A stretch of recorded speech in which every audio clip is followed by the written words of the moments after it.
What's up, boy? Can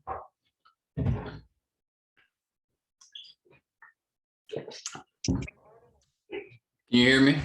What the hell? I hear you now. Yeah. Hey. Bye. I got a new microphone. You did? Yeah. Did you get the Joe Rogan special? Yeah. It was Tonor. Sorry. Does it work? I don't know. I mean, I tested it enough just to make sure that like the audio is actually going through. It sounded pretty good. It sounded better than my computer did last week. You got it right now? Is it working right now? Yep. Yeah, I mean, it's good. I don't remember what it sounded like before, so. It sounded terrible. Different. It sounded even worse with Ivy barking. She's chilling right now. Did she? Yeah, so I got home like right after I texted you guys. I left the gym. We don't live very far. And I got home. Hey, Dan cut his hair. Look at his hair. They got the mustache though. Anyway, so what are you doing? What are you looking at? Crypto? Hurry up. Oh, look who it is. Wait, is that bad? It's the bat. Oh, wow. You did that? I'm teaching them how to get BitTrue? transfer everything in BitTrue. Yeah. What a process. Dan, tell me. It's quite a process. Okay, so Why do they not we're on the make trade. it We're on the easier? trading part. But did you figure it out? So No, honestly, like You're after in Dan trading now? described everything, I didn't commit to attempting it. But I understand, I think. Put your volume down. I understand the concept. okay, so you're in trading. This guy. All right, so when I got home, I took Ivy out to the dog park. I was walking her to the dog park, and all of a sudden the snake just slithered right in front of us. And then she went like crazy trying to go after it. And the snake was like slithering away. And then it turned around and then it like got all defensive and started like coming at us. How big? Maybe like 3 feet. It was I think it was, they call them black racers. I guess they're pretty common. They're not poisonous. I looked it up. They're not poisonous, but like that was just a situation, you don't necessarily want to be in. And that boy he was getting kind of mad. Surge of adrenaline? Yeah. I was like, well, Ivy was trying to pull me to the snake. She was trying to mess the snake up. And I'm like, no, we're not doing that. Because it turned around and started like coming at us, like getting all defensive. I was like, oh shit. Dude, I've never really had snakes come at me. I've been out in the woods and seen them. And I just feel like I have my foot ready to stomp them out. Like that's gonna be my go-to. If they come at me, I'm just gonna lift my knee and drive my foot down as hard as I can, as many times, unless I can find something better. But like, right. Dude, I don't like snakes. Stevie will run right up and grab them. They're so fast. Yeah, I don't want to touch them. Slippery. We were out riding bikes in Germantown a few weekends ago because Stevie and the girls had a garage sale. We were right by Sepage's old house. And there was a snapping turtle crossing the road. So that was the first time I'd seen him, like one in front of me, really, that I can remember, unless I've seen him at zoos or some shit. But anyway, so we're like, well, we don't want it to get hit. So, yeah. Bottoms up, boys. We don't want it to get hit. So, you picked up a snapping turtle? Yeah. So we were kind of like blocking the road to make sure a car didn't come and hit it. We were trying to figure out how to get it across. And Fergie starts going up and grabbing like the shell, which I guess is like a big no-no with snapping turtles because they can actually like they move fast, right? They're pretty quick. They can maneuver pretty fast and like spin around. And he tried it a couple times, and this thing would like defy gravity, throw his hips, like turn like this, and we'd all be like, oh. Because, bro, they just look like fucking dinosaurs, like mean, ready to kill anything dinosaurs. Some gnarly beaks. We saw one at the dog beach like 2 weeks ago. It was pretty decent. It was a big size. And that thing they look old as shit. Yeah. That thing look old. Yeah, nasty. Yeah, Yeah. I'm not Steve Irwin. I don't really like touching stuff like that. Dan would be for it. Yeah, Dan would do it. It's like Yeah. that gator.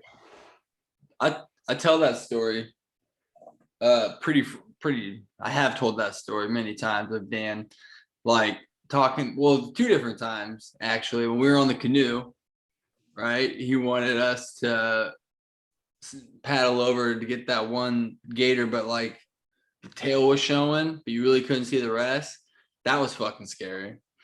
And then that other time that we were at that place where you just party off the deck, somebody said gator, and Dan just stops everything that he's doing, puts the shit down, and goes and slithers into the water and starts going over towards this little baby gator. No questions asked. Just I wanted like to catch that gator. you're just waiting for sketchy someone part- to say something. Bye. The sketchy part is he went into like the woods and the moss and everything. Like he went into its den, like ready to grab it. Like we're not thinking Mama would be over there or something, maybe and be reinforcements. She's probably big enough to see. Okay. That's what you think. She's probably fast enough to outswim you too. Bro, they'll be underwater for a Okay. while. They can be underwater for a while, right? Yeah. I think so. What if she was just like sitting at the bottom and looking at you, and the second you got to it, she came up and grabbed you by the leg? Well, that's fucking terrifying. That is terrifying. But everybody's swimming in there, so like you're either swimming over top of her anyway, and she doesn't care, or she's not there. So, but at that point, I had a few drinks, so like fear was way down, and logic. Yeah. I'm starting to be more accustomed to the gators. I don't think they really want to hurt you. You I don't think they really hear. You rarely hear about attacks. Yeah, I think they're more scared. And I think the only times that they really attack is like mating season or if you're in their territory.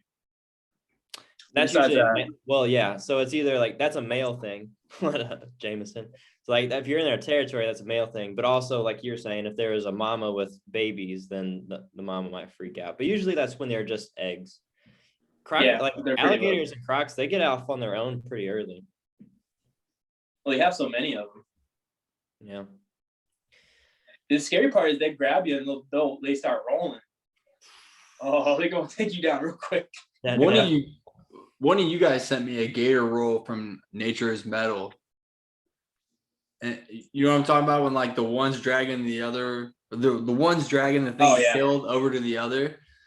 Dude, like you hear about gator rolls, but I'd never really seen one. Like you hear the term gator roll, and it's just like a blender. Just and everything splits apart and blood just starts spraying. Imagine that's your Hear those bones cracking. And next thing you know, a leg comes off. Then they drown you and save you. That's the worst part. First, you got to go through that pain, and you're probably, if you're underwater, you're screaming because it's painful, and then you drown. That's hell yeah. worse. Ugh. Yeah, And they croak. Time when I swam over to it. Gators croak like frogs. They So, croak. you hear- That's like the yeah, noise they make. They sound like frogs. So if you hear croaking down here, it's probably not a frog. Just assume that it's not a frog. Yeah, just assume it's not a frog. Probably a gator. Dang. It's crazy, you guys. I mean, they wouldn't advertise swimming in that if they didn't think that, or if they thought that it was dangerous from gators. People just don't care here. People don't care. But I think that's part of, like I was saying, like I'm starting to realize that they don't want you. So I feel like you're pretty safe with as far as gators go. I mean, like crocs are probably different, but We're probably a little too big. I mean, I'm sure there are some big sons of bitches, but still, like that's, and I don't know where you got to go to find. You probably got to go to the glades to find, 12, 13, 14, 15-foot gators that can actually do some damage. those are crocs down there. The Did glades got Crocs crocs. get that big?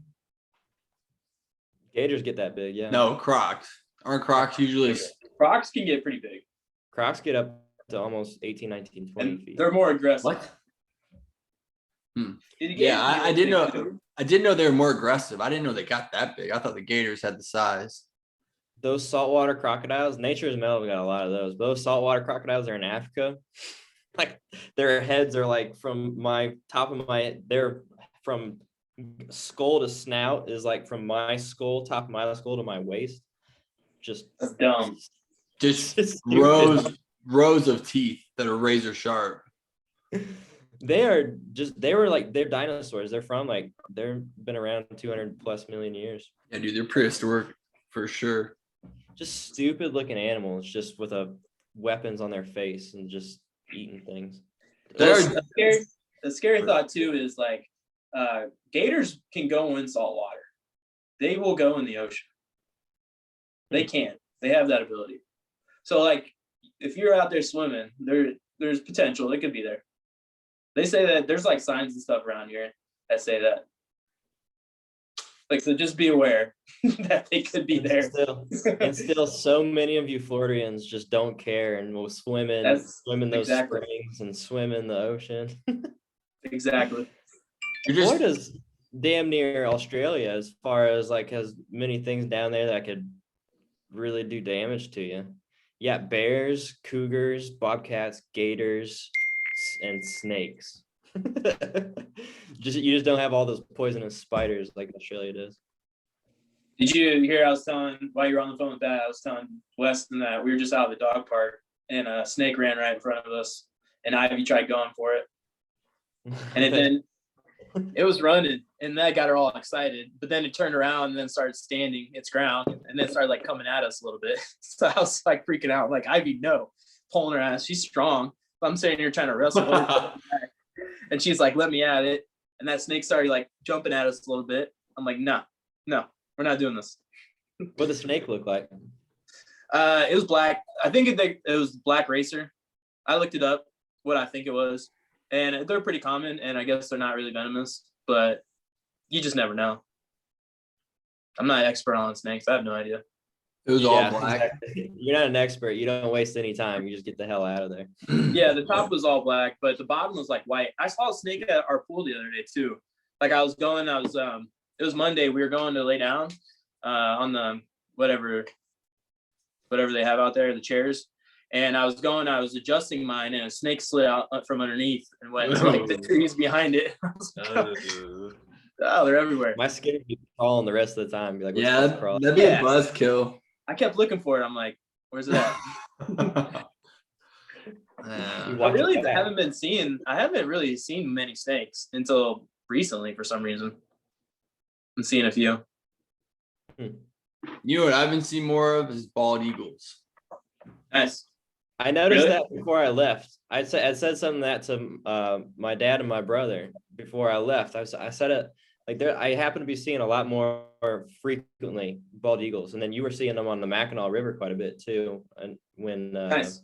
you guys went yakking the last weekend, but yeah, that's got to be a good thing, I imagine. Yes. Well, I assume something's endangered, then like at some point it's going to reproduce enough to where you see them more often, right? Like species that can't leave. You would hope. I mean, bald eagles are untouchable. Right. You know, do some banging. It's a felony to kill one. Yeah.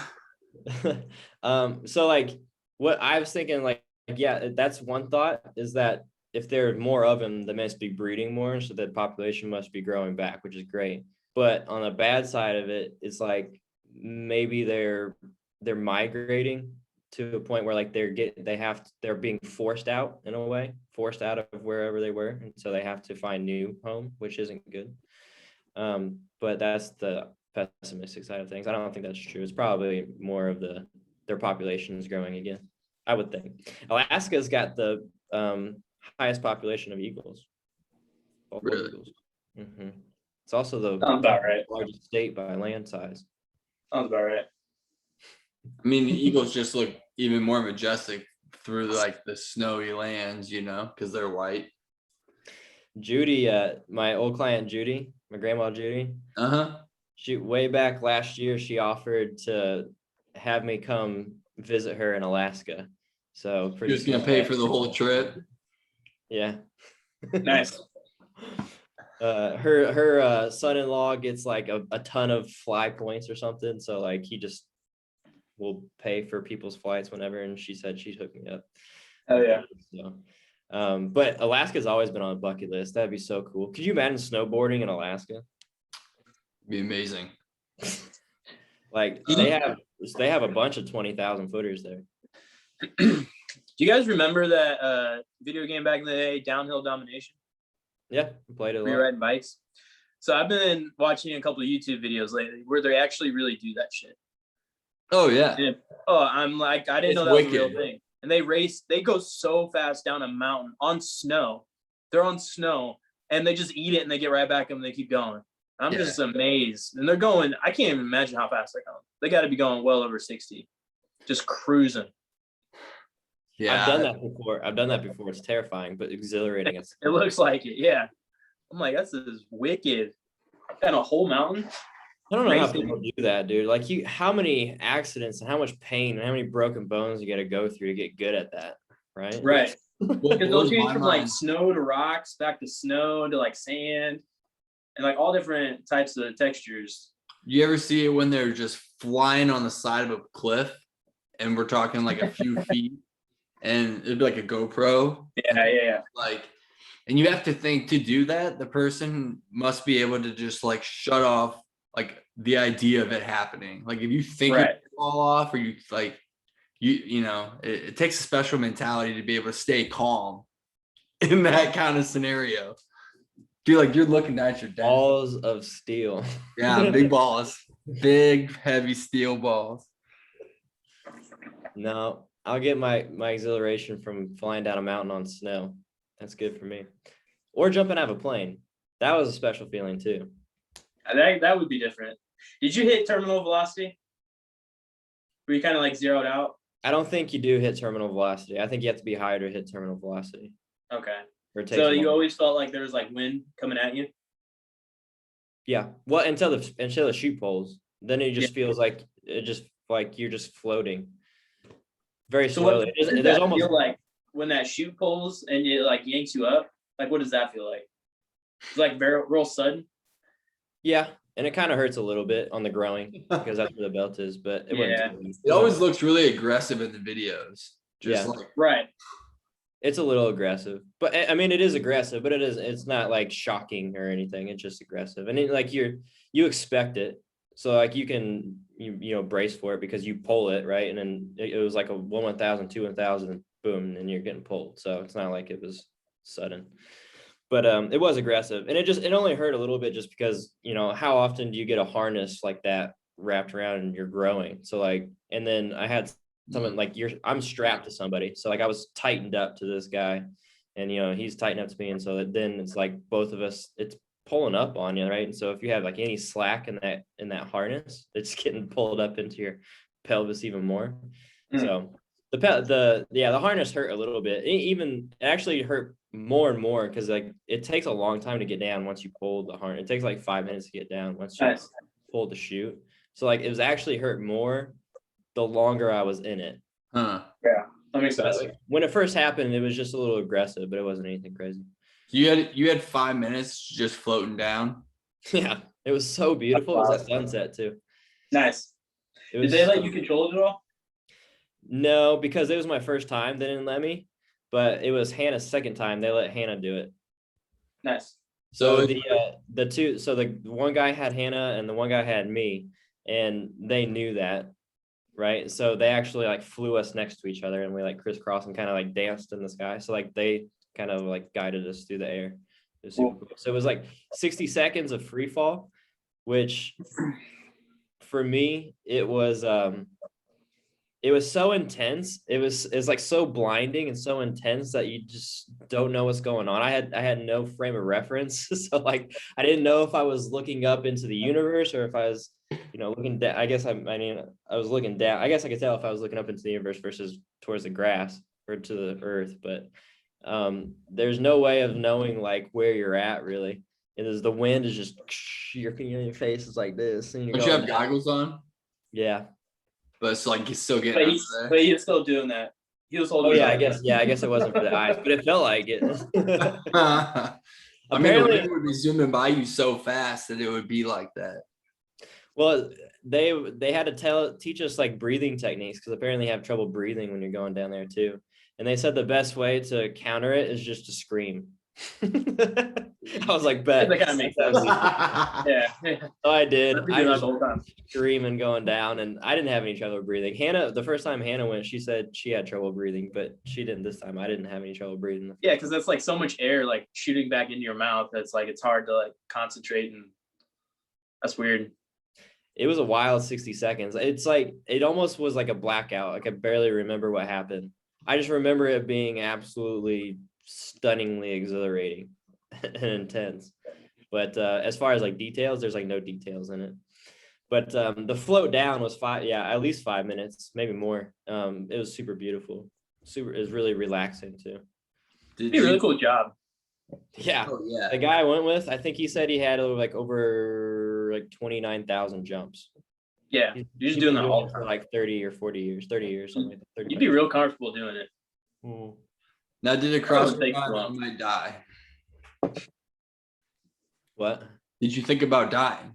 Like when you were up in the plane jumping out, were you thinking like, I mean, it could happen. There's literally a possibility, but I mean, there's literally I've thought the same thing though. Getting on as a regular jetliner, like this jetliner could fucking Right. blow out too. I thought the same thing. I guess, but the idea of a faulty chute kind of seems a little more possible than a plane that's like all high tech. I don't know. I'd like to see that No, stat. I would agree with that. I would agree with that. Like- I like to see the comparison between faulty planes versus faulty chutes, and see which one's actually worse. I would too, More but frequent. I would guess that there's so much that goes into flying a jet that if like one malfunction happens, it's probably not gonna drastically affect the entire flight. But like there's one, like I saw them pack, like one person just packs the chute into the bag.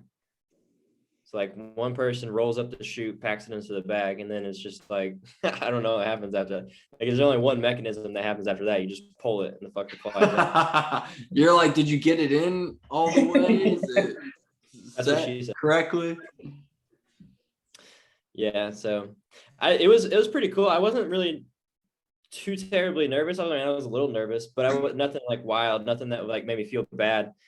All the way up until the door slid open. And then, because It's real. The door is like blurry, so you can't, and the windows are kind of blurry too, so you don't really see out of it.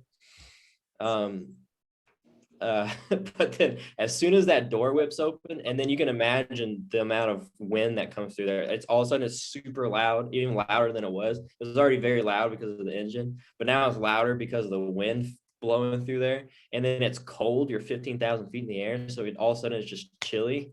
And then you're like literally you're looking straight down at the ground from 15,000 feet. There's nothing between you and the ground for 15,000 feet. And so at that moment, I was like, I'm about to fucking jump out of a plane. And walking up to the side, that was when it really hit me. I'm like, I'm walking up there, I'm like, holy shit, dude. And the guy is attached to me, right? So he has all the power and he's behind me. So he could literally, I was like, is he just gonna kick me out? Like, is he gonna, all right, on 3, 1, and then just push me out? I was like, that could happen. Yeah, and next thing you know, you're out and you're falling through space. It was wild. That's crazy. Did I tell you guys about my skydiving adventure? A little bit, not much. Okay, so it was kind of the same concept. Like, you get in there, you're a little nervous, so you're supposed to have somewhat of a breathing tempo. And I was breathing. I ran through my oxygen pretty fast because I was kind of breathing a little excessively. But like that will mess with you too, because like the further you go down, you start doing that. It's almost like hyperventilating. But there was one point to where they took us under like coral, and it was at the bottom. And I don't know, we were probably 60-ish feet deep, and there was like a little tunnel underneath the coral, and they took us through there, and it was my turn to go. And I had maybe 1 or 2 people in front of me and people behind me, and we're just like following through like a train. Well, I was trying to blow out my ear, and my ear would not go. Like I couldn't equalize the pressure in my ear. And we got down underneath that coral, and that was literally on the bottom. My ear hurt so bad. And I was going under that thing, and I was in between people, so I couldn't do anything. And my ear, I honestly thought my eardrum was gonna blow. Like I was sitting there, and I'm like, I was trying to accept it. I was like, I'm about to lose my hearing in one of my ears. Like this is about to be bad. But I was just literally like trying to just calm myself down. I'm like, come on, we can do this. Just get through it. But I'm gonna lose my hearing. It's gonna be okay. And I mean, I made it through, but it was excruciating. It was literally to that point. Realistically, you were probably close. Like you could have lost. Like your eardrum could have burst. Oh, it hurt. It was bad. It was Like I didn't want to keep going, but I had people in front of me and people behind me. So like, what was I supposed to do? I had to keep going. Are you tethered to each other? No, but I was underneath the coral. Like I was in a tunnel almost. It was like a coral tunnel. Yeah, so like I couldn't go up. Oh, All I could do was go forward and like wait for the person. So I had to keep doing it. It was like I couldn't go anywhere. That was wild. It was really cool though. It was amazing. I still want to do it. I want to keep going. that's intense. How clearly could you see down there? Was there enough light to see clearly? And then Oh, yeah. What does it look like down? I mean, like it's not like the clearest ocean ever, but I mean it was pretty clear. You could see pretty far, and it just like into the abyss, it just kind of gets like darker blue. You see fish off in the distance. We were just kind of swimming around coral. A lot of fish, a lot of big fish swimming around coral. I saw a lot of parrotfish. Those were pretty cool. I saw a fish poop. I watched a fish poop. That was pretty cool. How does it just kind of like? It was it came out of the bottom, and it was like a little sand like tube, and it just disintegrated into the air. There's no air down there, bro. Well, the water. Sorry, you're right. It just disintegrated into the water. How would you compare, just like snorkeling with your phone in the spring water, with the gar, and then the snorkeling? Does it compare as far as like visuals? Does it compare? Fish, yes, but other stuff, no. Like the coral and everything. I mean, there's definitely more fish and different fish in the ocean and big. I mean, the gar, there's some big fish in those springs. There's some really big fish in those springs. But it was more fun to be able to stay under there and just kind of do whatever versus having to come up for air like constantly. Because the day before that, we were snorkeling. Makes sense. And I was like, we were snorkeling in like 30 feet deep, and I kept trying to go down to the bottom just off of my breath. And that was so hard to do because every time I would get down there, I had to come right back up. And I was like, all right, I have to go scuba diving. Like I have to do it just so I can stay down there and like adventure. But it was pretty cool. How long were you down there for? Scuba diving? We took 2 dives that were probably both about 45 minutes. Really? Yeah. You were underwater for 45 minutes? Yeah. That'd be so cool. That's Yeah. Yeah. Yeah, Wow. you kind of just adventure around. Have you ever I seen really- an eel? What? Have you ever seen eels? Nah, I didn't see any, but eels are scary. They're Yeah. nasty. They are freaky looking. And they're electrified. What the fuck? But not all of them, right? No, not all of them. But Yeah. they're just weird. Yeah, dude, You go to aquarium and see them, they're just weird. their faces are like real cartoonish, but like creepy. Yeah. And Ugly. because like my dad and mom used to scuba dive a lot, and when I was a little kid, they would tell us about like how they went down and there was this big ass eel hiding in whatever, how they're always in something. Right. And the scuba diving instructors went up, grabbed them, and pulled them out. And my mom was just expressing how terrifying it was seeing that big fucking thing come out. They got teeth. I don't know if that one was electric. I assume it wasn't, but still. Yeah, probably not. I'm not sure how big they are, but I'm sure it's like Oh, pretty they get shocking. big. Dude, they get big. They can get huge. Yeah. Dude, anything in the ocean can get massive. I'm gonna look If it's up. alive long enough, it can get huge. I mean, the biggest animal. in the world. I just recently found out how big tuna can get. Yellowfin, bro. Tunas can get massive. Yeah. huge. like Yeah. like they sell them hundreds in and these little hundreds of cans. pounds. And Yeah. they selling you these little cans of tuna. Like Yeah. they probably make so much money off of one tuna. How many cans of tuna do you think one of these fishes? I mean, like one of these tuna can weigh like hundreds of like 500 pounds or more.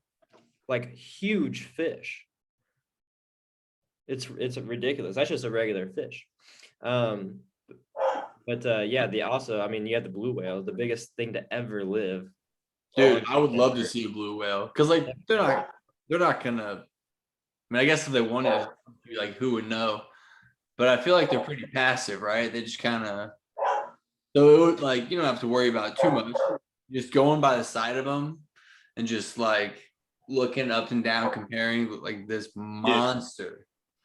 That's an animal. Like 3 school buses long. That's an animal. It's alive.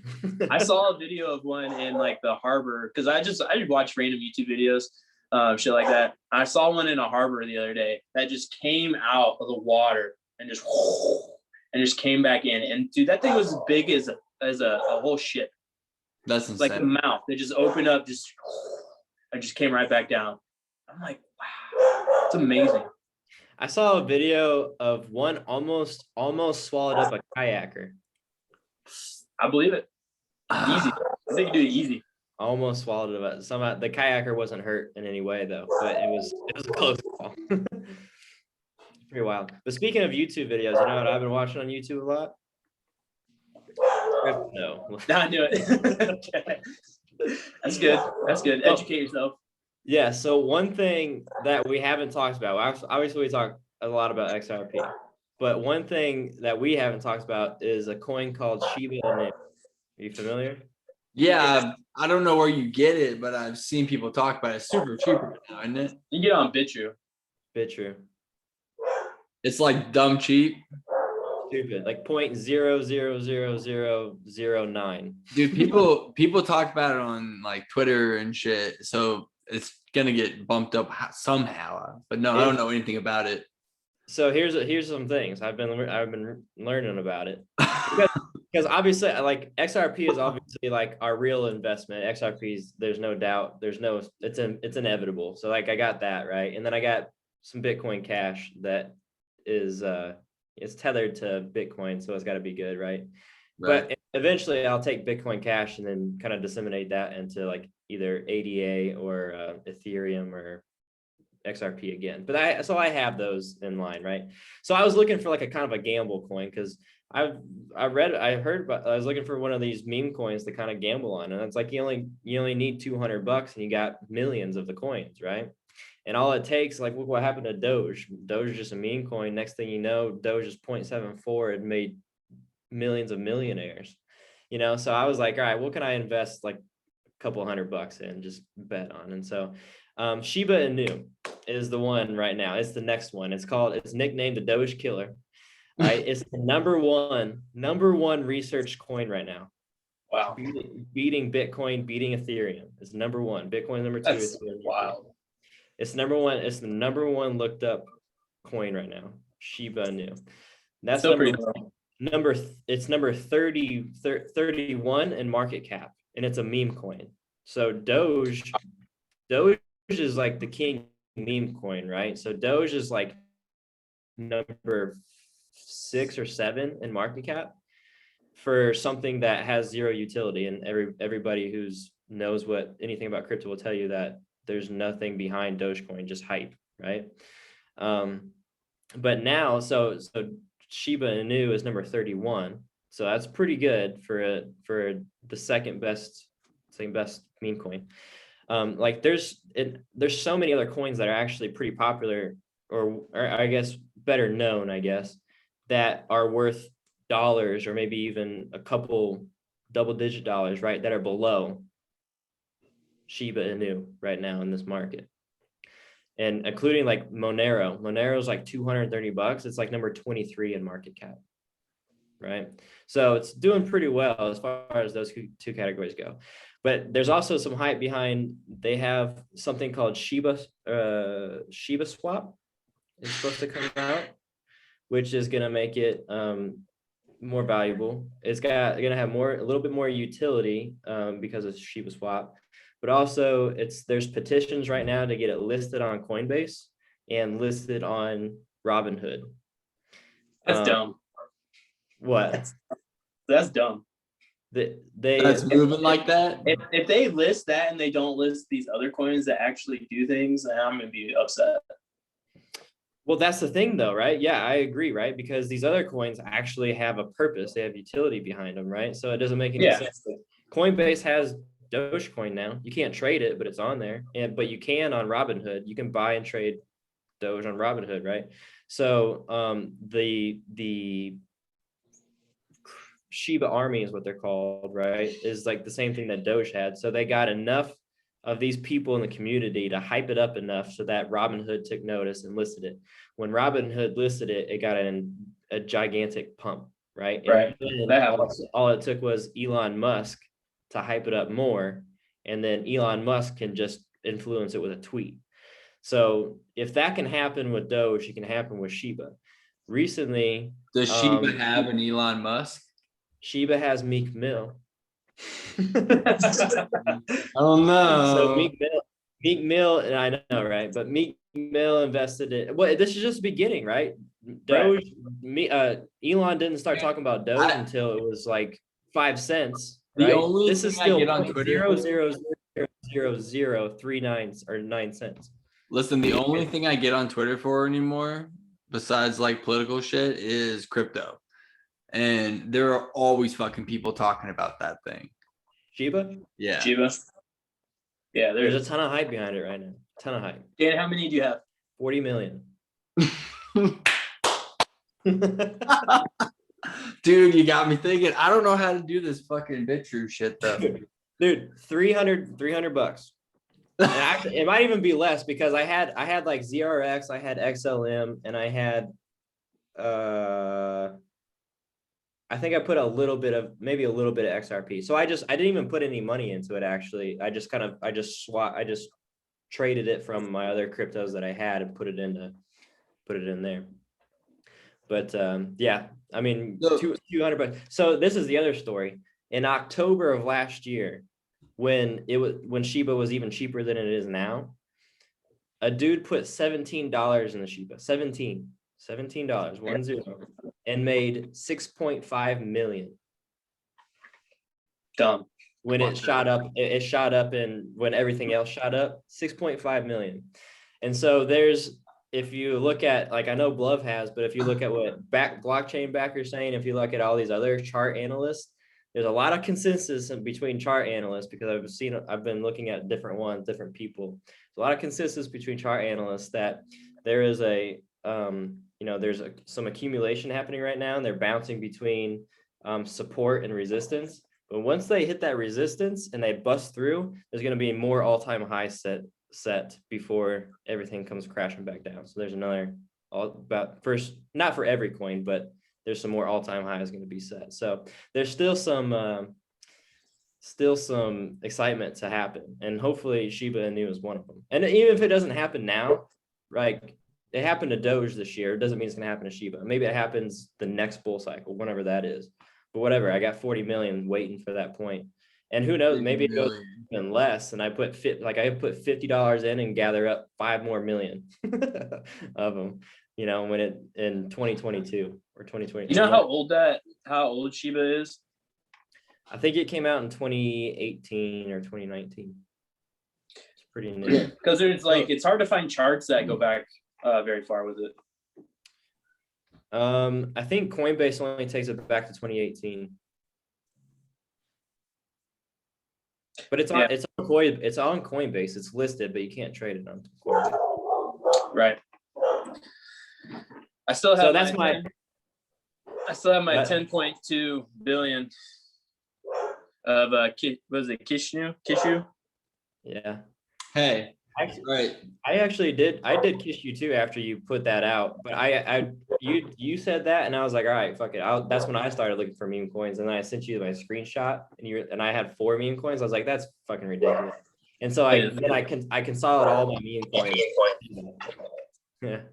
So I think with this last crash that happened, it liquidated over almost 800,000 traders. I watched Blockchain Backer explained it as far as like people were really leveraged. So they were trying to trade whatever Bitcoin or whatever on leverage, meaning they don't have the money. So they said, but they had some, and they could leverage it up to, I think you can leverage up to like 100 times, some bullshit like that. But anyways, as it starts to drop, like you're losing value on your leverage, and then it hits like a floor and it automatically cancels out on that floor, sells you out. And if you don't have that money, in your account to pay for that, your losses, it liquidates the rest of your assets to pay for it. So it will sell the rest of your assets that you have automatically. And so that's what happens. That's why it's like a cascading effect, because people get liquidated and then all the other coins that they have start to sell, and then the whole market crashes at the same time. So don't use leverage. Moral of the story. What does that even mean? What does using leverage mean? It's like you have so many. Say I have 10, but I want to wager 100. So I put up my 10 to wager 100, but that I don't really have. But they let you do that, like take like a credit on it, and then if it goes up, you can make X amount, and you make so much more money when you do it. But you also lose so much more money when it happens. And the problem with like crypto, you never know. Like it's really hard. It's very volatile, so it constantly fluctuates up and down. I didn't know that because I didn't know that. Maybe does Coinbase have that feature? Maybe Coinbase Pro. I was gonna say because I didn't know what that meant because everything that I have in crypto is all my money. So yeah, I don't have to personally worry about it, but I didn't, and that's why I didn't know what it meant because I was like, do you know puts and calls for stocks? What? Puts and calls for stocks? At all? It's like the same thing. Is like you buy a contract for a smaller amount of money, but it's worth like 100 contracts or 100 stocks. I've heard of Suri talked about that one time, but I've never done it. It's how people make ridiculous money doing it, but it's also very bad. So like how they shorted GameStop, like they were leveraging against GameStop. Essentially they were shorting it by so much, and somebody found out, well, they're doing more than 100%, so obviously it's not real. So they're able to pump it up, got everybody together to pump it up, which GameStop is going back up. Is it? Well, they're doing. They got another short squeeze on it. Have you guys seen anything about AMC? The AMC squeeze? I think it's the same thing with GameStop. Same thing. So it's up pretty big time today. It was like so it's at 19, so it went up $3. They're doing it again. Up $7 in the past week, $8, $12 in the past 3 months. Yeah. Weston, how's that one stock that you bought a little bit ago? The new one. Not good. I noticed you haven't talked about it much. Yeah, it's okay. It'll go back. Which one was it? It's called Ocugen. And they came out with this vaccine for a variant of COVID. So as long as that vaccine takes off, well, then it should go back up. But I'm down right now. That's probably a good thing, though. If we go back to our conversation we had last week, talking shit about vaccines and stuff, but which I think generally, I would guess that means that generally across the United States, either people are already vaccinated and they're not interested in getting another vaccination, or there's people not getting vaccinated, or they're just not going to get vaccinated. And then so the only thing that would make that pump again would be the government putting another scare into us, saying that there's a new strain and it's going to kill you all if you don't get this new vaccine. That's the only way that stock's going back up. Honestly, dude, I'm just waiting for it to go up enough for me to sell and break even, because it's just been anxiety. I don't really need this in my life. So I would like to take that money and put it elsewhere. It's kind of bugging me, but no, I just kind of sit on it and wait. It's just go up a couple. If it just goes up a couple bucks, I can get out. So it's not that big of a deal. Put it in Shiba. I'm gonna do that anyway. But hey, crypto, dude, are you serious? 40 million for $300? Of course, I'm doing that. But how do you? So do you send coins from Coinbase to Bitrue? Is that like yes. so you click on trade? No, you go to the wallet. Wallet? There's an arrow that has like a send button in your wallet. There's an arrow. And you send them to your account on Bitrue. Have you not Because done? on BitChute, you go to where you can deposit. There's a button that says deposit. And then you select a coin, and it pulls up like your coin wallet for BitChute. It's asking for my driver's license. What? I'll be back. Hey, let's get your social security too. To get BitChute? I think it might. That maybe Coinbase. Coinbase does it, pretty sure. When to download BitChute or to set up your account? I don't know. Coinbase does though. I thought he already downloaded BitChute. Maybe he hadn't. You don't have to do it once you already have it, you start trading, you don't have to do that stuff. You want your PIN. I have a PIN now. What was Bat Same trying to thing. do? What? Shiba. I called him today because I wanted to ask him some landlord questions. Because Hannah and I are getting into real estate. We're trying to get our foot in the door, how to get started. And obviously he bought that house and I was renting it. So I was picking his brain on how he got the loan and everything. Did he buy that under his name? He didn't buy that. Did his dad buy it He got a loan for it. under his name? Yeah. Interesting. He actually got what's called an ARM, which I learned today. An adjustable rate something. Mortgage, yeah, maybe. I don't think that's good though, because they can change your rate and they can jack that rate up to like very high. Yeah, they can, but it's based off the market. And so currently, because the market is shit, and what I've learned, what also I've been watching a lot of is Rich Dad Poor Dad. And they talk about real estate a ton, because investing into real estate, you can do what Trump did and pay zero taxes legally when you invest in real estate, at a certain level. So anyway, I've been listening to Rich Dad Poor Dad, and now I lost my train of thought because I started talking about Trump, and then Trump things started popping in my head. What was I saying? Me all the time. Rich Dad Poor Dad. Real No estate, taxes. no taxes. Before that, ARM, mortgage, fixed rate. I just got back. fuck, I forget. That's frustrating. I've completely lost it. Getting But anyway, old. Weston, where are you at? Are you trying to download BitTrue and set up your BitTrue right now? No, I already have that. It's Coinbase asked to have me take a picture of the front and back of my license, and right now it's verified. It says it takes a few minutes, but I have BitTrue. Is that the send that makes you do that? Yeah, it was an arrow and said send, just like you guys talked about. And so right now it says, I just checked it. It said You're gonna miss the pump. Verification is still Pumping. processing. It's taking a few minutes for verification. Check back in a bit with an exclamation mark. I Fuck. don't remember doing that. I've done it before. It increases your verified, like your level of verification. So then if you do that, I think there's another step you can go through. But it will increase like the amount that you can deposit and withdraw at one certain point. It didn't even give me an option. That's weird. I don't remember doing that. But yeah, so you go to your wallet. So like Love suggested XLM. So like if you do you still have Stellar Lumen? Yeah.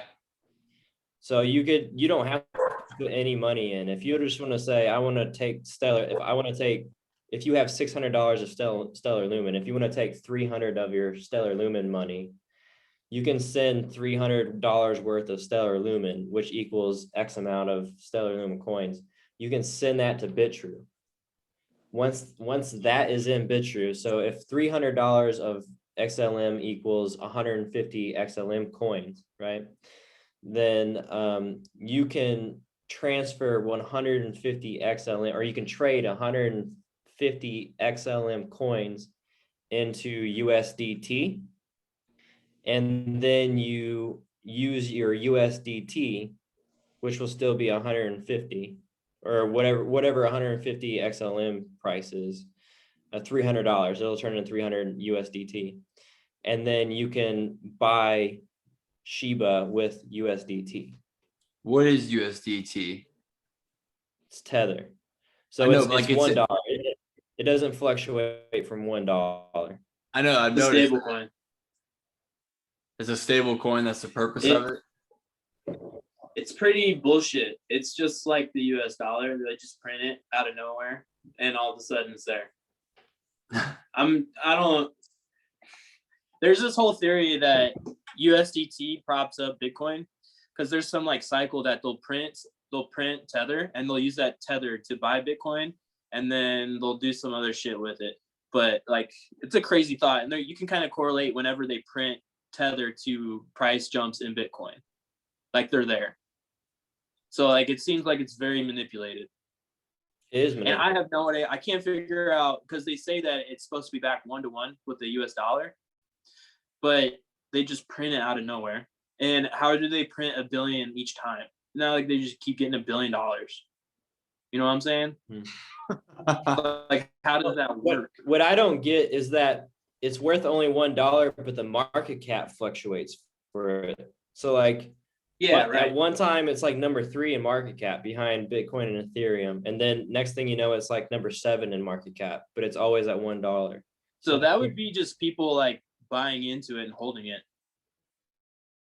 But why? So that has to be just to make transactions like we are though, because Probably. there's Or no during, like, price fluctuation fluctuation. periods. So the only thing that's happening is the Right. volume's fluctuating, the circulating volume. So that means that Right. like every time, so like that's like how many people are using BitTrue and they're sending, you know, hundreds of dollars of USDT into Ethereum to buy Ethereum, or doing this trade system this transfer system that we're doing.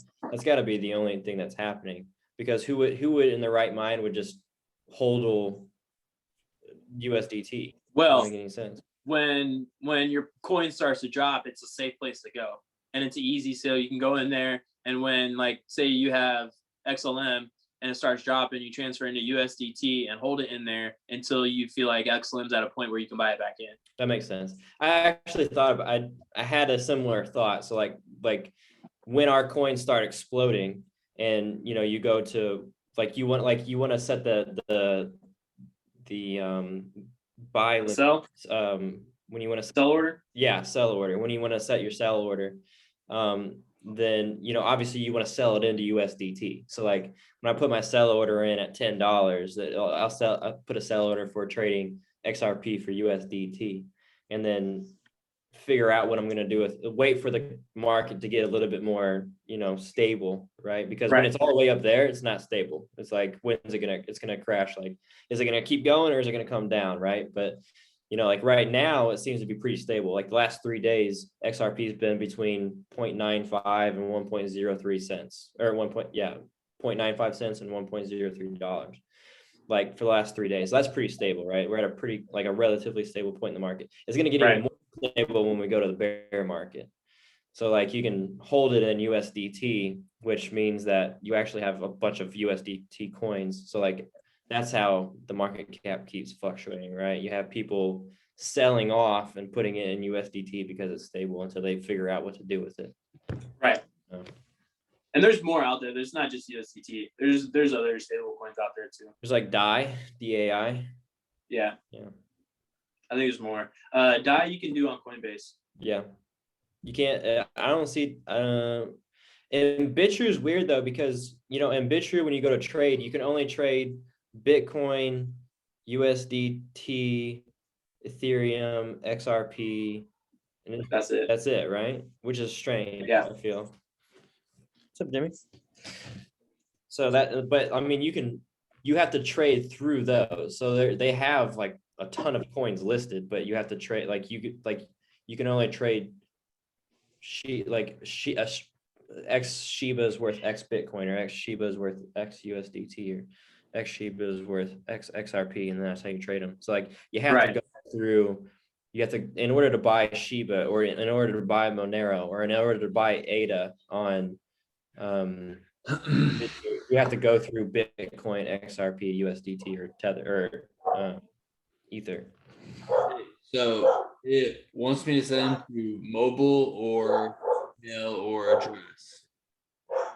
What's my like BitTrue connection between Coinbase?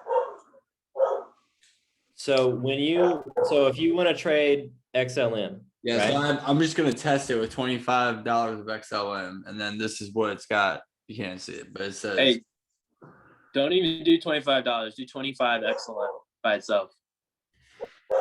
Not even dollars. So what you do, how you start, Weston, is putting you it go in to dollars no matter what. What?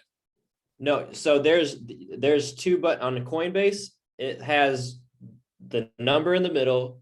On the left side, it has a bubble that says max. Yeah. On the right side, it has a bubble that says it has an up arrow and a down arrow. Right. Click the up arrow and the down arrow. Oh, okay. Now it's actual XLM coins. Yeah.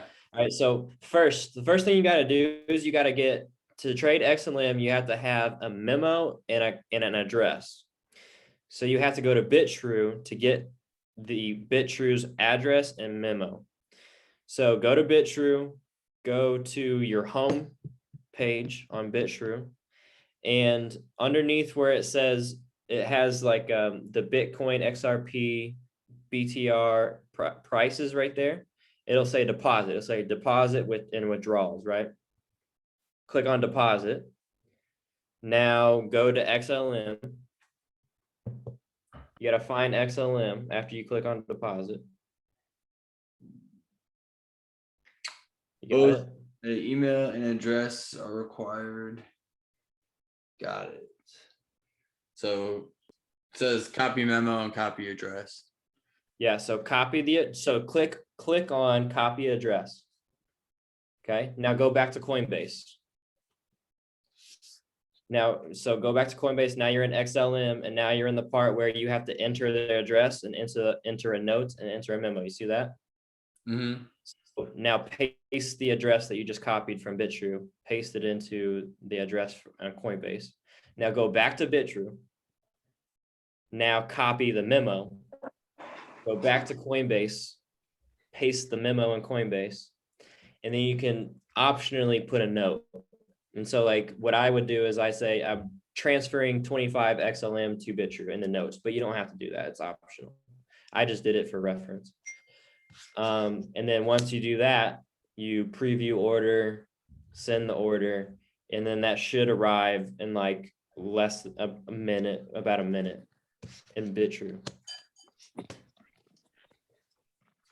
And you have to enter in a code to verify it. Okay, I think all that worked. Yep. So then after about a minute or so, I was getting text messages that alerted me that the transfer was successful. Then you go to your assets button in BitTrue. And so that was just to get XLM into BitTrue. Now you got to get now you're in BitTrue and you got to turn XLM into fucking Shiba. So now you go to your assets. You go to your assets tab and you make sure that it's in there. You make sure your XLM's in there. I got it. Now you go to the trading tab. Okay. Now you go up to the top left corner where you have your 3 horizontal lines. And you got to make sure that you go to USDT. So it gives you the option of BTC, USDT, XRP, and ETH. Make sure you're in USDT. Then you have to sell your XLM into USDT. It makes it look like it already is USDT. That's what's tricky. It's tricky when you're looking at it. Well, I mean, it literally says total assets USDT 0.88. It says nothing about XLM. Hold it up to the screen, your phone. Okay, so so refresh that. You got to make sure that it's in XLM because you traded over actual XLM coins. Oh wait, I see now. Okay. So now go to trading. You were in your assets. You got to go to trading now. Okay. So once you're in the trading tab, you got to go up to your left-hand corner with the 3 horizontal stripes. Click on that. click on USDT. Yep. Once the USDT is pulled up, scroll down until you find XLM. This one here is ASS. Yeah, All right. that's another That's dog. cool. Yeah. XLM. So- Okay. So now once you click Sounds XLM, good. it should say XLM/USDT. Right. And then it says you can either buy or sell. Right. So you need to make sure it says buy, either it says buy USDT or it says sell XLM. Yes. So sell XLM. Yeah. And then there's like 5 balls, 5 circles there. It says 0, 25, 50, 75. Scroll Yeah. it all the way over to 100. And then click sell XLM and make sure it's in USDT.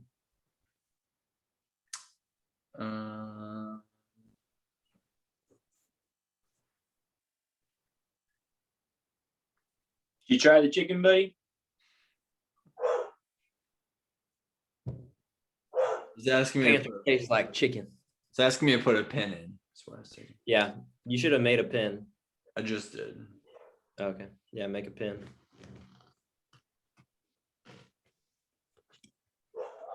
Total. Weston, we break 850 on Bitcoin Cash. We're going right to 1100. I have 2 now, so I'm thinking if it gets anywhere around, like when it went to 1500 that one time, it'd have been nice to have 2 and then sell one, sit on the other, and then like that's my plan now that I have 2.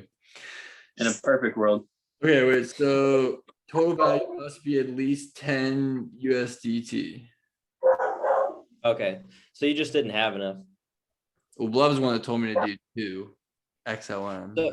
So Blev told you to do only 25 XLM just to make sure that it works. So now go do the rest. Okay. Yeah. So you have to do the same. You have to do the same fucking process with the rest of them. You know what? It might stop me from putting too much money in because I was like, I don't want to go through that process. So maybe it's good for restrictions. Yeah. All right, I got it though. I understand. Yeah. With Bitcoin Cash, so what I've seen from across the market when these coins that went to all-time highs, I was kind of looking at like what was their previous all-time high and what's the new all-time they hit, right? And the majority of them hit like a 3 times to 4 times their previous all-time high. Nice. So and then if you look at like what blockchain backer's saying with XRP, he's saying XRP is going to hit about 10 to 13. XRP's previous all-time high was 384. So it matches. What did Bitcoin do? 3 times. What did Ethereum do? 4 times. Well, a little under 4. So I'm looking for Bitcoin Cash's all-time high is like 4,400. Right. So I'm looking for Bitcoin Cash to hit like 12, 15,000. And so I'm waiting for that to happen. And then once that happens, I'm going to try to sell in there and get 12 to 15,000, turn that 12 to 15,000, either more XRP or ADA. Good idea. That's what I want to do. But apparently Ethereum could potentially hit about 18,000 too. So that might be another one to get into. There's a lot of talk about, there's a lot of hype around Ethereum thinking that they could flip Bitcoin. The only problem is the gas fees. But if they do the version 2 of Ethereum, it's supposed to be a lot less with the gas fees. So I see like people trying to do transactions for $300 and it costs them $700 in fees to do a $300 purchase, which is the dumbest thing in the world. Is like, why would they ever do that? That doesn't make any sense. Which is why also ADA has so much hype behind it too, because it's like the 2nd generation Ethereum, right? So it's already, and I get the Charles Hoskinson he's a co-founder of Ethereum, so it's like his technology but better, like he improved on it with ADA. So I mean, ADA is they're hyping it to the point where they think the ADA community thinks that's going to go up to about $10 to $15 too, similar range of where XRP is going to go. That would be massive from where it was. But I mean, XRP was down too, really far. One at one point, crazy. Yeah, but it was like I think the January 2 years ago, or even last year. I think it was 2 years ago. January was like 13 cents. I'll say something like that. Yeah, it's been down there. Roughly. Yeah. I remember on 4th of July, it was 1776. Nice. 17 cents, 76. Yeah. So I bought some for America. Gang. Yep. Yeah. I'm sitting on I wish I have been doing so much since the when the bull market started hitting and you started sending us these videos of blockchain backer. Really, since I moved here to Texas, I've been doing so much more research into Bitcoin or into cryptocurrency. And had I known the things that I know now, I would have so much more XRP. Yeah. I got like almost 8,000 XRP. I would have double that had I known what I know now. It's just it's a shame, but we'll still make plenty of money. XRP is literally Voldemort. Is the one that shall not be named. People won't talk about it. They won't say it by name, but they will literally describe it to a T and be like, this is the perfect cryptocurrency that the world needs. This is what we need. This is what we have to do. If it's a remittance, can't say that word. Remittance. Trouble on. Anyway, sending money across the world, like through different fiats, if it solves that problem and it's instant and it has little to no fee and it's green, then that's a no-brainer. And that's literally exactly what XRP is. Is it this lawsuit though that's got everything kind of halted and people being weird? Yeah. It's so shady. They're thinking that this lawsuit could be ended sometime in June. Yeah, it can go all the way to probably August, September. It has the potential, but I keep following up with it. That's what I'm thinking. I'm thinking that lawsuit's going to end. As soon as that lawsuit ends, XRP just fucking rockets out of there. I feel like there's a good chance. And apparently there's not a whole lot that the SEC has on XRP. There's not a whole they're lot. What they're saying is pretty weak. Yeah. Weak argument. So it's looking really good for XRP. There's blockchain backers chart analysis is it's so clear and concise. He does a really good job. It's like when he's describing support and on all that, it's like XRP now has support right where we're at. This is right where we've been the last 3 days. That's the new support. Like we've been steady at 0.95 to 1.01, 1.02, 1.03 for the last 3-4 days after this crash. Like that's the new support level. So now the resistance, what's the resistance at? Like 1.4 or something like that? I'm not sure. But dude, we were battling 1.58 for so long. I mean, then we ain't shit, but I mean, that was just dumb. We were right there. Well, then we blasted through it to 1.78 and then we crashed. So that was tough. I think probably by the end of the summer, I would say. I mean, sometimes it takes time. Sometimes it takes time, like a couple months for this reaccumulation. But we did bounce off of our 200. We bounced off our 200-day moving average, which is huge because that hasn't happened in a long time, ever since we broke above it. That's a really good sign. You stay above the 200-day moving average. Good thing as far as chart analysis goes. Like I said, I've been watching a few different guys. Chart analysis says that they're very optimistic. We'll say that. I'm just ready. Just want it to happen. I now have 5.7. You've especially been through so much. I know. I have 5.7 Bitcoin cash right now. Oh boy. I bought a lot more down as it kept going down towards 500. As much as I could afford to. It hit Hard like not to. 55, dude. That was nuts. But according to my Robinhood, I'm still down $2,300 in it. Because I was buying and selling, and I bought it when it was at like 1,400, 1,300 was my last purchase of it. Dang, that's pretty high. Yeah, so that was his highest, wasn't it? It went at this. It almost hit 17. Yeah. Wow. I remember seeing it at 15. I never saw it hit 17. You can It was view close. charts, but I remember Very looking at it at 15. And I bought my first one, I bought it like 640 or something. So that would have been a real nice flip. If if only you knew when shit like this was gonna happen. That's why I was really happy with myself. I made like 1,700 off Ethereum. Nice. I went two Yeah, 'cause times on Ethereum, and then I flipped that into more XRP, and then other stuff.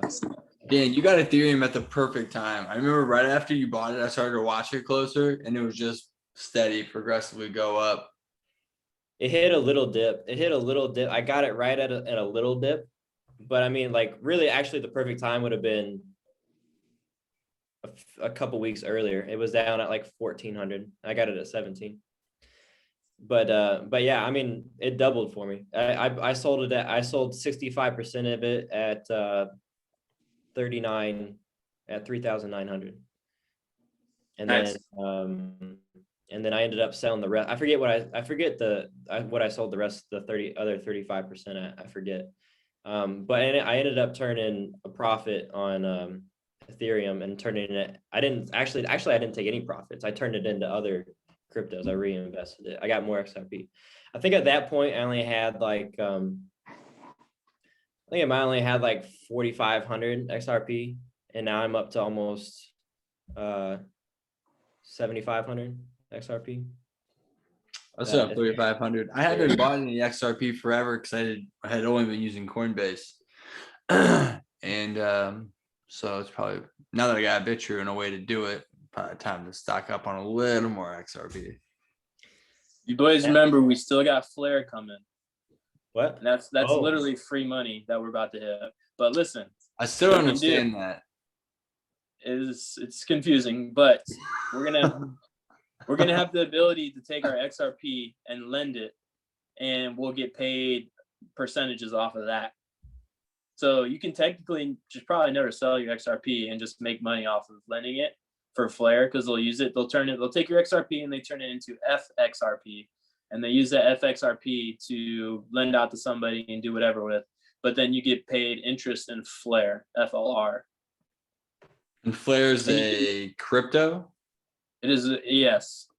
So they're trying to put XRP into smart contracts with what Ethereum does. So they're trying to take over Ethereum with different cryptos and make it faster and more scalable. And that's essentially what Flare does, or the Flare network per se. Because they're putting Doge on Flare too. There's a few others that they're putting: Stellar, Doge, XRP. But essentially, you're just going to be able to lend your crypto to somebody, and then you'll get paid interest on it. So the great part about they're going to give it back? Don't ask me. It's weird because you give them your XRP and they create another token off of that XRP, and they give that token to the person. And so it's not your XRP. It's backed by your XRP, but it's not yours. It's not that XRP. It's different. So I guess you never really have that. What if I don't want to give away my XRP? No, they clone it. Yeah, you just let somebody else. It's kind of. But that's going to be a huge money maker. So Flare is going to sell my XRP. So I keep not sell. No, they're going to give your XRP. You won't have it. You won't have it in your possession. I don't believe they will have it locked up for you, and they'll create a coin to match. I don't even think it's 1-to-1. I think there's like a certain ratio that it's going to be. They're going to create a certain ratio of FXRP off of your XRP that you give them, and they're going to use that FXRP to give to people to use for whatever they need it for, and they're going to pay interest on that, and you're going to get part of that interest that comes back. But you'll never, I don't think you ever lose your FXRP or your XRP. Yeah, because that doesn't make sense if we would lose it. Okay, so Coinbase has an option where when I had Ethereum, do you have Ethereum? No, but you can stake it. Yes. So is that like the same thing? Yeah, pretty much. But Flare is different. I'm not 100% sure, but it's gonna do what Ethereum does. So they're literally trying to take over Ethereum with it. Gotcha. So yeah, so it was like the ratio was like 1.1. If however many XRP you had, you get 1.1 flare. Yeah, something like that. Yeah, so a little less than that, but yeah. And you could either use that to stake your XRP or you could turn it into cash. Not necessarily. I don't think that flare you can actually stake anything with it. I'm trying to understand that part. I need to watch more and try to figure out more with that. But you stake your XRP. I don't think you stake your flare. I think flare is just like an interest coin, which I'm not sure how that works because I'm like, how do you get value into that coin if it's just flare? Like where does the value come from? Yeah, I'm gonna have to research that more too. But like, but what my question is that like you could either use the flare for that and gain interest on your XRP, or you can sell your flare. You can sell your flare and you can make money on your flare. Yeah. But I'm not sure how the actual FLR token plays into the flare ecosystem. Because I think when you give your XRP, they change it to FXRP. So it's like a flare XRP of some sorts. Again, I'm not totally sure on the concept. You better figure it out before you just start giving your XRPs away.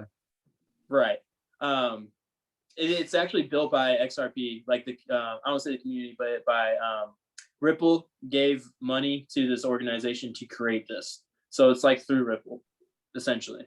Oh. Is XRP like scarce?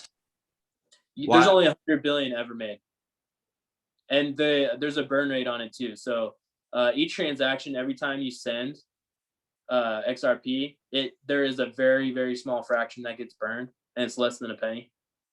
But it will add up eventually over time. So it's like deflationary, I guess. The price will go up because of it, but it's unlike the dollar. You can't just keep printing it. You can't keep making more. It's over. And they burned so many off, right? So there was 100 billion created. Yeah, right? You said 100, but over time they keep burning. Like they burn like a percentage of it, so it actually gets more valuable. It's not quite the halvening that happens with Bitcoin, but it's similar. Yeah, similar. That halvening is crazy. That halvening is like, if anybody thinks that Bitcoin's going here, it's not true. They're going to keep halvening it. The only problem with the Bitcoin is as far as like what they could control would be like doing carbon taxes or something and just tax the hell out of it, which is very possible, especially with the narrative of carbon emissions and all that kind of shit that everybody's getting fed. So I could see them definitely opposing a tax on Bitcoin, making it so that you wouldn't want to have it, which is shitty. That's what China's trying to do, right? China's trying to do something similar. They're trying to deter the mining of it. Yeah. Yep. But apparently what I've seen is like China puts some narrative in that puts fear into people from buying Bitcoin. Bitcoin crashes and then Bitcoin continues to hit all-time highs. Yeah. So they're involved in manipulation as well. Just as all of our Bitcoin whales are. Right. They say that it started so that money was decentralized. That was the goal, right? Money was decentralized and that it couldn't be regulated by banks and governments, right? But now it's continuing to be manipulated, but just by it's separated. So it's like it's secular rather than state.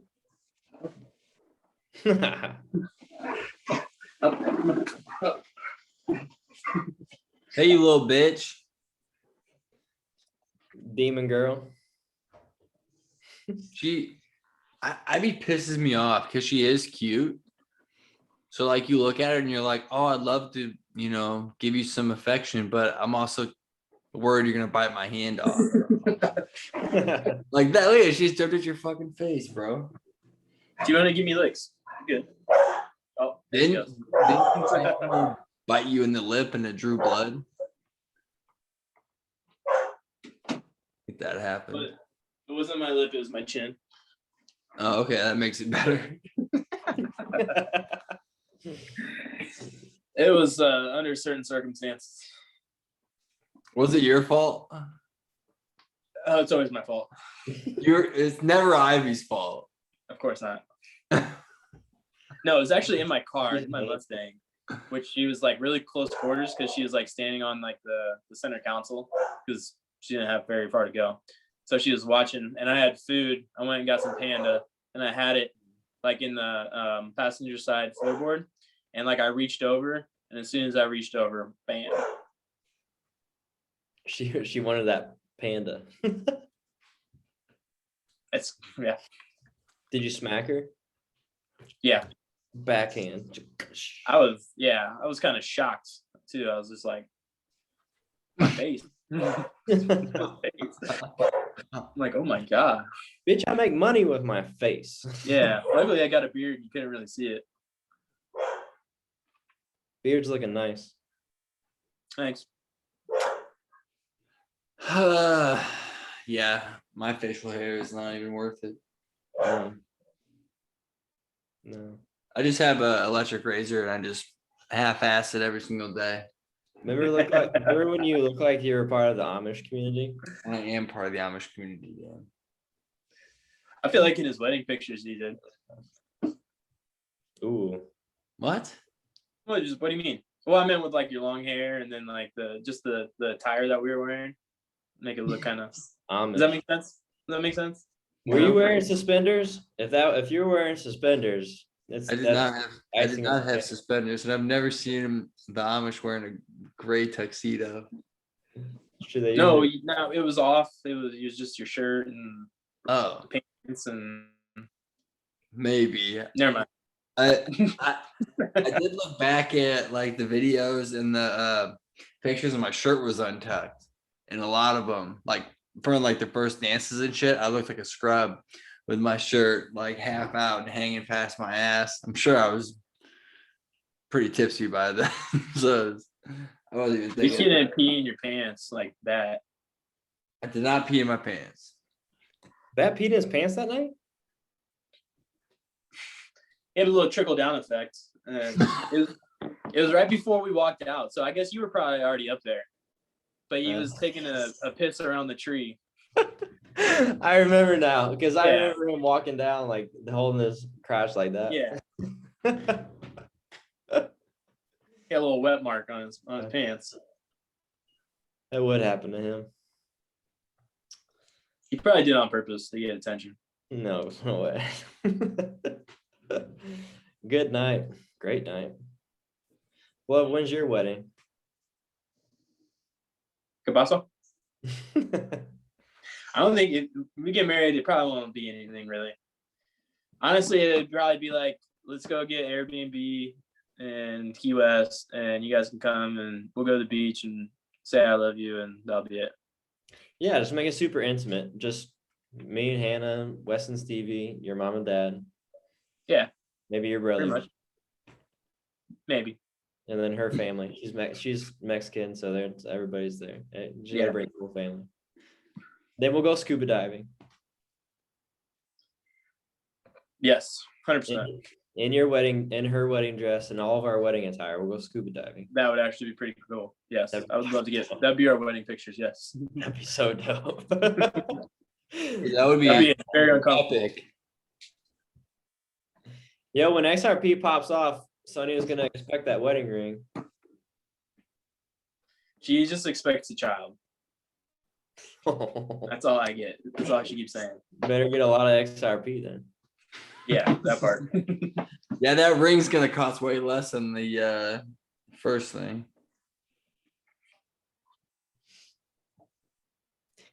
Oh, you already have a dog. Get another dog. Maybe that'll help. We need a house for another dog. True. Really want a house.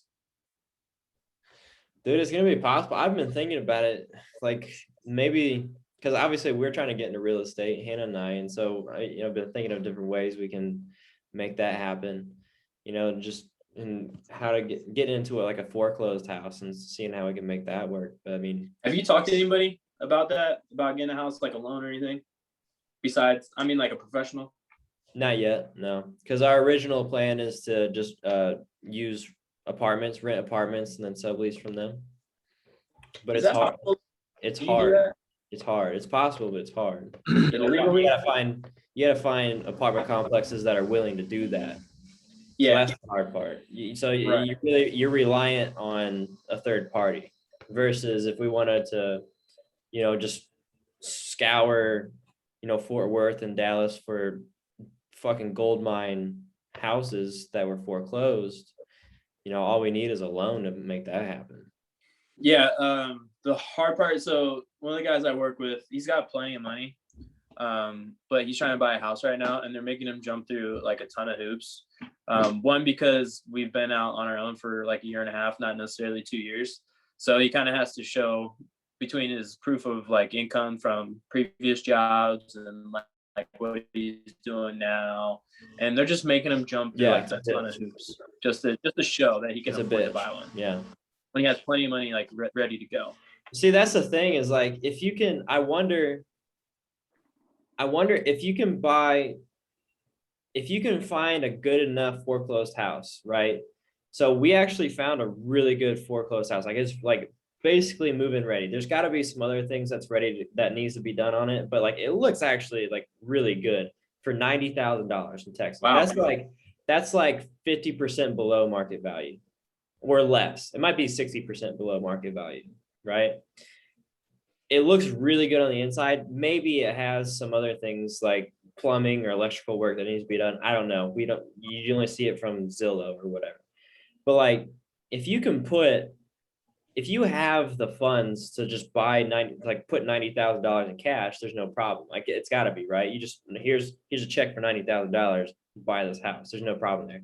But what if usually they ask for what 5% down, so 10% down, something like that. First time home buyers 3%, but I think it's 10 to 20. Yeah, usually, yeah, okay, 10 to 20%, right? Yeah. So what if you offer putting 60% down? So on a $90,000 house, what if you offer putting, $55,000 down? Does that change the narrative a little bit? I think it does. I'm pretty sure it has to, right? I mean, you can it's negotiating, right? If you can negotiating by 65% of the fucking house, right? Then what's the problem? But how are you not going to loan the rest of the 35%? So, part of my other plan is like XRP takes off, Shiba takes off. We take the profits from XRP, and maybe I can't put $90,000 in cash down, but I can put $65,000 in cash down, and that smooths it over because Hannah's only been working. She just moved back here, so she only has a few months of income ready available. But then I'm entrepreneur, so in order to have that, you have to have like 2 years worth, right? Yeah. It's like 2 years worth of proof that you can have steady income, right? So it just jumps through a lot of hoops. We're learning that it's tougher than to get started is tougher, right? Tougher than what it looks. But after you get started, it's nothing. You just keep repeating your process. But yeah, I would think especially if you have one too, and if you're using it for like rentals, and you can show that you have income from it, because you can charge double of what your house payment is for rent. That's essentially what you want. Right? Yeah, you can. But yeah, that's what it seems like. Like down here, house payment might be like $700-800 for like a $200,000 house, $250. But your rent, like a rent on a one bed, is probably at least $1,000. 1 bed, 1 bath, 700 square feet. This is probably at least $1,000. So like similar here. Yeah, it's it's a trap. Renting's like a trap too. Like it's really hard to be able to save enough money to be able to buy a house because you're wasting so much money in rent. So you're stuck in like that cycle. Yeah, it's tough. Well, basically, as long as you have a good credit score and you can prove steady income, you can get a loan for a house. So it's not that hard. Right. But you do end up. The problem is if you rent, like it costs more per year to rent for sure. But there's no equity in it either. So like when you buy a house, you have equity. You have wealth when you buy a house. So. But then again, if you got to replace some electrical work, you got to replace the plumbing, like you're responsible for it. So that's kind of the downside of it. But Exactly. I mean, there's some people don't want to deal with that, but at the end of the day, like you are paying more to rent per year, for sure. It's brutal. You just have to go through more hoops. Like our credit ran fine to rent an apartment, but like there was no question about it. We just applied for the apartment. They say they need this. Okay, we give them that. Okay, you got the apartment. For a house, you got to go through so many fucking more hoops because you got to get a loan because it's just too much money. But if you can put more than half of it down in cash, you know, and you're then again, like at that point, if like, again, the $90,000 house example, you put 45,000 down, you only have a $45,000 home loan. That's kind of, you know, that's a lot different than $90,000 home loan. So Yeah, it's cheaper than an education. goddamn right. Cheaper than my education. And I have 5 million Shibas now. Nice. How much does that cost? 50. 50 Oh, wow. bucks? Nice. Yeah. So you're right. So I have 40 million. So times by 10. That'd be about right. A little more than 350 bucks in it. And so that Oxygen stock, so they had that vaccine that I kept reading how they really needed EAU, emergency authorization use, which bypasses the FDA. And Sounds legit. what? Sounds legit. The company's Twitter account just tweeted that they're on track to have that in the US. So like right now, like basically I'll get on Twitter and you can put a money sign. I don't know if you know this, Blood. You can put a money sign and then the stock IP or whatever the hell it's called. And I'll go to latest and I'll just see how frequently people are tweeting about shit. So like that AMC squeeze, it was just like minute after minute after minute after minute. So I was like, all right, there's got to be something there. So I bought in and now I'm up like $50 in it or something. But so hopefully that Oxygen is going to take off. Yeah, you never know, right? Because like, what if they're saying that so they get people to buy into it? You don't know, but because like if it's just fun to read. It's drama is good. Like the political dramas, it gets me sometimes. But like the only way that takes off, though, like I said, I'll say it again, I'm betting on it. The only way that takes off is if the government tries to put another scare in the American people, saying that there's another strain coming out, and which honestly seems likely because Fauci saying like the whole thing, like state by state is just getting rid of their mandates. It's like COVID is dying. COVID is dying here. So they're going to be looking to either get it ramped up again, which they very well could. I bet they could probably ramp it up again with a strain variant, and then your stock is golden. Right. Well, I think there already are variants. That's happening. So yeah, but the fear factor in COVID is gone though. Not gone, but it's for everybody. It's dying. Maybe. It's not gone. That was a strong word. It's not gone, but it's gone down. It's taking off, and I'm gonna make millions. Only if you have. Then I'm never gonna talk to you guys again. How are we gonna go scuba diving? We can go scuba diving and we can go snowboarding. Those two things we talked about, they need to happen. Snowboarding in Alaska snowboarding in Alaska and scuba diving in the Great Barrier Reef when we get rich. That's the two things we're gonna do. Bermuda Triangle? That's not in the Great Barrier Reef, but that would be fun though. We could probably see some aliens. Well, let's do it. That'd be dope. That's a rabbit hole you can go down for conspiracy theories if you want to. Bermuda Triangle. Nobody talks about that anymore. For a long time, that was a hot topic. I have gone down that rabbit hole. Me too. Ancient aliens got me into that one. So I'm getting hungry. I swear Yeah, I I love you before I guys. got on here. I love you guys, but I got other shit to do. Same. All right. Well, we'll see you when I see you. Till next time. Yeah. Adios, All right. amigos. See you, fellas.